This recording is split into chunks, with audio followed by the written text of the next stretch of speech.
કોઈ એક ગામ હતું જેમાં 100 જેટલા બ્રાહ્મણોના ઘર હતા. ખૂબ સારા વિદ્વાનો તે ઘરમાં રહેતા હતા. તે ગામ બધી રીતે સુખી અને સંપન્ન હતું. એ વૈદિક કાળ હતો, એટલા માટે ત્યારે યજ્ઞો ખૂબ થતા હતા.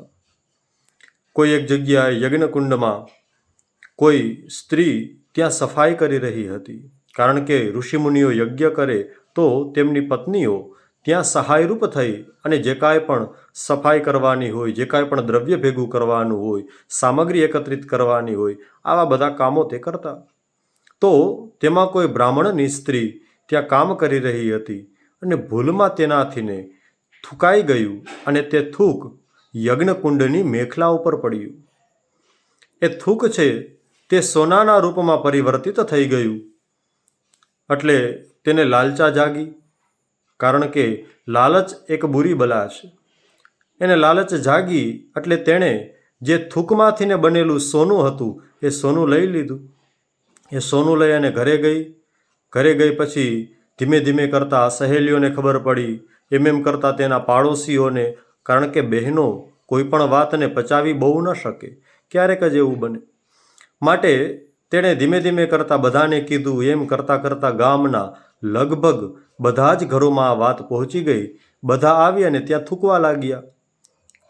સ્ત્રીઓ આવી અને ત્યાં થૂંકે છે અને થૂંકે એ બધું સોનું બની જાય છે અને એ સોનું લઈ અને બધા પોતપોતાના ઘરે જાય. હવે આખા ગામમાં એક જ ઘર એવું બાકી હતું કે જેની સ્ત્રી હજી ગઈ નહોતી, કારણ કે એ સમય હતો કે ત્યારે બધી પતિની આજ્ઞામાં રહેતી અને અત્યારે તો બધાય પતિઓને પત્નીની આજ્ઞામાં રહેવું પડે છે, જે આપણે જાણીએ છીએ.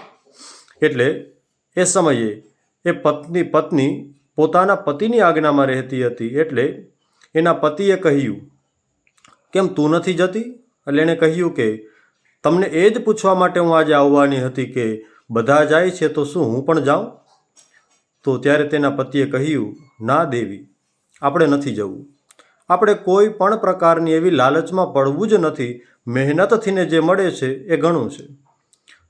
કહે છે કે ભલે પતિદેવ, તમે જેમ કહો તે પ્રમાણે કરશું.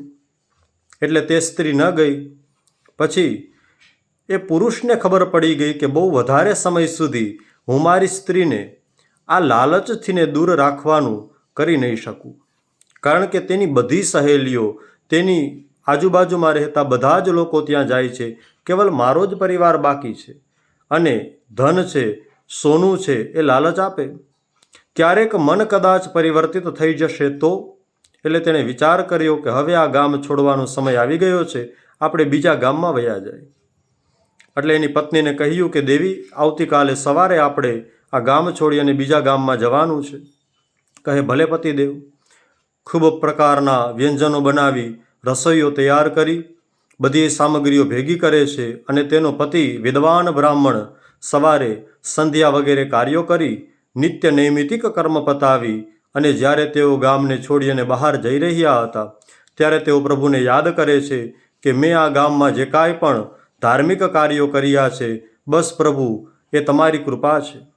આવી વિચારધારણાઓ કરી અને તે અને તેની પત્ની એ પોતાનું ઘર અને પોતાનું ગામ છોડી અને જાય છે. જેવા તેઓ ગામની બહાર પહોંચ્યા કે તરત જ આખું ગામ સળગી ગયું અને આખું ગામ થોડી વારમાં તો સ્મશાનમાં પરિવર્તિત થઈ ગયું. તેની પત્ની પૂછે છે કે પતિદેવ, હજી આપણે ગામની બહાર આવ્યા અને આખું ગામ સળગી ગયું, કેમ આવું થયું હશે? એનો પતિ કહે છે કે મને પણ કાંઈ ખબર નથી દેવી, કોણ જાણે શું થયું હશે.